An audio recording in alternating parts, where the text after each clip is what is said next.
Hello friends, welcome to another video of stock market. Friends, Credent connect and care limited का जिस IPO का day 3 का subscription open हो रहा है, जानेंगे लाइव सब्सक्रिप्शन जीएमपी कितना चल रहा है, लिस्टिंग कितना मिलेगा, परफॉर्मेंस कैसा रहा, अप्लाई करें या फिर नहीं, लास्ट डे है तो फाइनल डिसीजन क्या ले, अप्लाई करें या फिर नहीं, इन सभी पॉइंट्स को डिस्कस करेंगे। चलिए फ्रेंड्स, वीडियो स्टार्ट करते हैं। और ये कोई रिकमेंडेशन वीडियो नहीं है, जो भी फाइनल डिसीजन होगा अपने रिस्क पर लीजिएगा। चलिए फ्रेंड्स, वीडियो स्टार्ट करते हैं।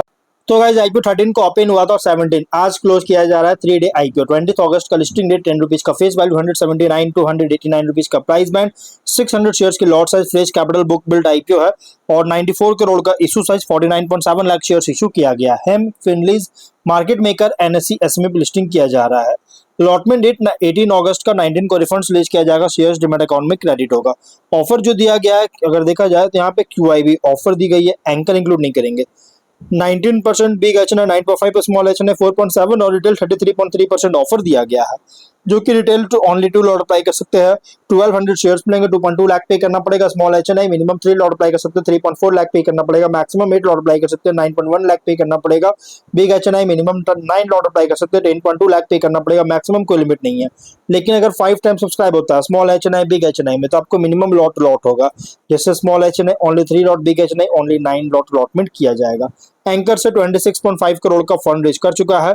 लेकिन अगर हम इसके सब्सक्रिप्शन की बात करेंगे तो 2 डे सब्सक्रिप्शन अगर देखा जाए तो इस आईपीओ में बहुत ही स्ट्रॉन्ग सब्सक्राइब है, जो कि क्यूआईबी 6.4 टाइम सब्सक्राइब किया, 3 एप्लीकेशन सबमिट हुआ, 9.5 लाख शेयर्स ऑफर था, 61.1 लाख शेयर्स बीट किया, 115 करोड़ का। एचएनआई 9.7 टाइम सब्सक्राइब है, जो कि 123 एप्लीकेशन सबमिट हुआ, जिसमें बिग एचएनआई 8.1 टाइम सब्सक्राइब किया, 4.7 लाख शेयर्स ऑफर था, 38.2 करोड़ का बीट किया, 72 करोड़ का सब्सक्राइब है। और स्मॉल एच एन आई 13 टाइम सब्सक्राइब है, 2.3 लाख शेयर्स ऑफर था, 30.6 लाख शेयर्स बीट किया, 58 करोड़ का। रिटेल में 16.4 time subscribe, 16.5 lakh shares offer था, 2.7 करोड़ शेयर्स का बीट किया, 514 करोड़ का। 22,667 एप्लीकेशन सबमिट हुआ, जो कि हर एक कैटेगरीज में बहुत ही स्ट्रॉन्ग सब्सक्राइब किया गया।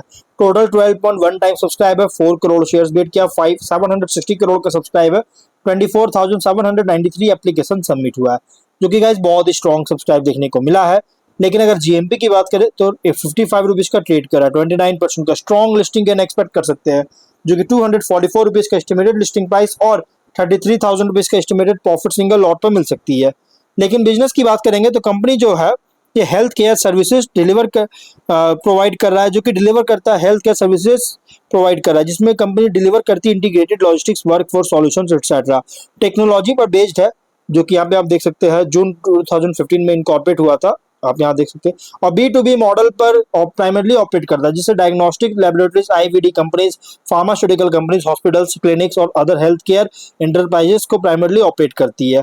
और कंपनी जो है यहाँ पे देखें comprehensive portfolio health care services का ऑफर करता है, जिसमें include home sample collection, trained phlebotomists के द्वारा थ्रू और stationed phlebotomy laboratory manpower services, diagnostic and paramedical services, health care logistics, operation and supply chain management, corporate wellness programmes, technology enabled courier एग्रीग्रेशन, जो कि C3 post platform के through provide करता है।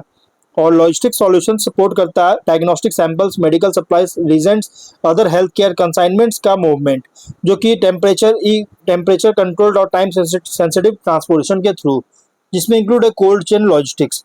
और pan India network के through operate करता है, जो कि वेयर हाउसेज, ब्रांचेज और यहाँ पर देखा जाए तो और कॉमर्शियल व्हीकल्स, फील्ड पर्सनल और टेक्नोलॉजी प्लेटफॉर्म्स के थ्रू, जिससे tracking, workforce management, operational coordination provide करता है इनके लिए।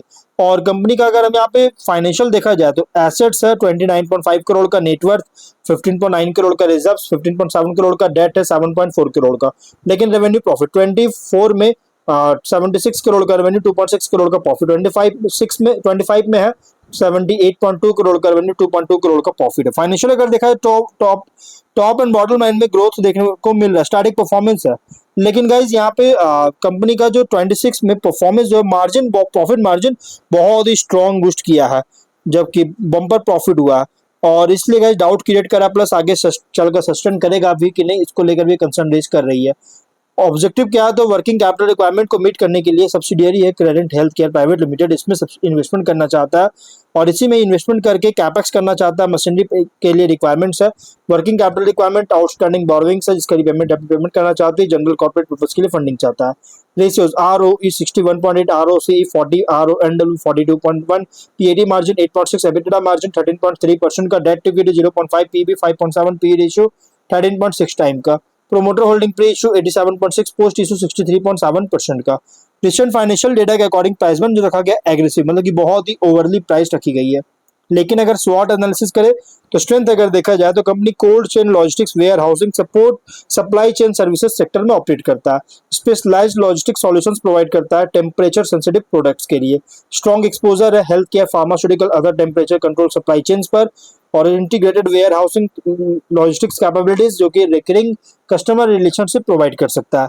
और रेवेन्यू प्रॉफिटेबिलिटी बहुत ज्यादा इंप्रूवमेंट देखने को मिला, बहुत तेजी से इंप्रूव कर रहा है लेटेस्ट रिपोर्टेड पीरियड में। और कोल्ड चेन सब इंफ्रा का एक्सपेंशन हो रहा है क्योंकि India growing pharmaceutical, health care और ऑर्गेनाइज फूड सप्लाई चेन्स से कंपनी को बेनिफिट मिलता है। लेकिन वीकनेस अगर देखा जाए तो business capital intensive, particularly cold storage, infrastructure, equipment और एक्सपेंशन बहुत ज्यादा है, और वर्किंग कैपिटल रिक्वायरमेंट्स बहुत ज्यादा होगा, सिग्निफिकेंट हो सकता है, और ऑपरेशंस जो कि लगातार मेंटेनेंस जरूरत पड़ेगा टेम्परेचर कंट्रोल्ड फैसिलिटीज और इक्विपमेंट के लिए, और इंस्टीट्यूशनल और लार्ज कस्टमर्स पर डिपेंडेंस बहुत ज्यादा है जिससे कॉन्सेंट्रेशन रिस्क क्रिएट कर सकता है। डेट बहुत ज्यादा इंक्रीज हो रहा है बिजनेस एक्सपेंशन के साथ, जिसके कारण finance cost per pressure put कर सकता है। लेकिन अपॉर्चुनिटीज की बात करें तो डिमांड ग्रो कर रही है pharmaceutical, health care, cold chain, logistics के लिए, और टेम्परेचर कंट्रोल्ड वेयर हाउसिंग का इंडिया में एक्सपेंशन बहुत तेजी से हो रहा है। वैक्सीन, बायोलॉजिक्स और speciality medicine, other temperature sensitive health care products का में बहुत तेजी से ग्रोथ हो रही है। Organise food, dairy, other cold chain segments में एक्सपेंशन, रेवेन्यू डाइवर्सिफाई कर सकता है, टेक्नोलॉजी इनेबल टेम्परेचर जो कि मॉनिटर कर रहा है, और लॉजिस्टिक्स मैनेजमेंट जो कि इफिशियंसी को इंप्रूव कर सकता है। लेकिन थ्रेट अगर देखा जाए तो स्ट्रॉन्ग कॉम्पिटिशन है स्टैब्लिश लॉजिस्टिक्स और कोल्ड चेन ऑपरेटर्स से। हाइयर इलेक्ट्रिसिटी या फ्यूल कॉस्ट बहुत तेजी से हाइयर होता है तो ऑपरेटिंग मार्जिन अफेक्ट कर सकता है। इक्विपमेंट अगर फेलियर होता है या टेम्परेचर कंट्रोल डिस्ट्रप्शन जो कि प्रोडक्ट लॉस और रेपुटेशनल डैमेज का कारण हो सकता है। रेगुलेटरी रिक्वायरमेंट्स बहुत ज़्यादा है फार्मास्यूटिकल, फूड, लॉजिस्टिक्स के लिए जिससे कॉम्प्लेक्स कॉस्ट इंक्रीज कर सकता है। इकोनॉमिक स्लो डाउन या फिर मेजर कस्टमर्स का अगर लॉस होता है तो यूटिलाइजेशन लेवल्स को अफेक्ट कर सकता है। पीयर कॉन्टेक्स्ट करेंगे तो ट्रेडिशनल लॉजिस्टिक कंपनी के कंपैरिजन में कंपनी ऑपरेट कर रहा है स्पेशलाइज्ड कोल्ड चेन और listing controlled technology logistics segment में, और इसका की एडवांटेज है हेल्थ के जो कि एक्सपोजर की एडवांटेज का एक्सपोजर है हेल्थ केयर और फार्मास्यूटिकल सप्लाई चेन्स के ऊपर, जहां रिलायबिलिटी और टेम्परेचर कंट्रोल जो कि हायर ऑपरेशनल बैरियर्स क्रिएट करता है ऑर्डिनरी ट्रांसपोर्टेशन के कंपैरिजन में।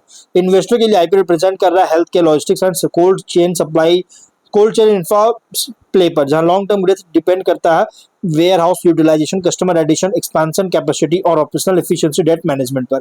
लिस्टिंग स्ट्रैटेजी, लिस्टिंग गेन के लिए अगर देखिए पॉजिटिव लेकिन सिलेक्टिव है, लेटेस्ट फाइनेंशियल परफॉर्मेंस जो कि स्ट्रॉन्ग इंप्रूवमेंट शो कर रहा है, लेकिन लिस्टिंग गेन पोटेंशियल डिपेंड करना चाहिए सब्सक्रिप्शन मोमेंटम और जीएमपी पर। लॉन्ग टर्म के लिए पॉजिटिव लेकिन सिलेक्टिव है। कोल्ड चेन सेक्टर जो कि अट्रैक्टिव स्ट्रक्चरल ग्रोथ पोटेंशियल है पर्टिकुलरली फार्मास्यूटिकल्स और हेल्थ केयर से, और जबकि इन्वेस्टर्स को क्लोजली मॉनिटर करना होगा डेट कैपेसिटी, यूटिलाइजेशन, मार्जिन और कस्टमर कंसंट्रेशन पर लॉन्ग टर्म के लिए। स्ट्रैटेजी वर्डिक्ट, लिस्टिंग के लिए सिलेक्टिव है लेकिन सब्सक्रिप्शन डिमांड जीएमपी सपोर्टिव होना चाहिए। लॉन्ग टर्म के लिए सिलेक्टिव लेकिन attractive cold chain growth opportunity, लेकिन एग्जीक्यूशन डेट ऑफ यूटिलाइजेशन बहुत ज्यादा इंपॉर्टेंट रिस्क है, तो इसलिए गाइस जो भी फाइनल डिसीजन लीजिएगा अपने रिस्क पर लीजिएगा। ये कोई रिकमेंडेशन वीडियो नहीं, तो गाइस वीडियो कहीं पर एंड करते, कोई डाउट है कमेंट बॉक्स में पूछे। मिलते हैं नेक्स्ट वीडियो में, टिल देन बाय बाय।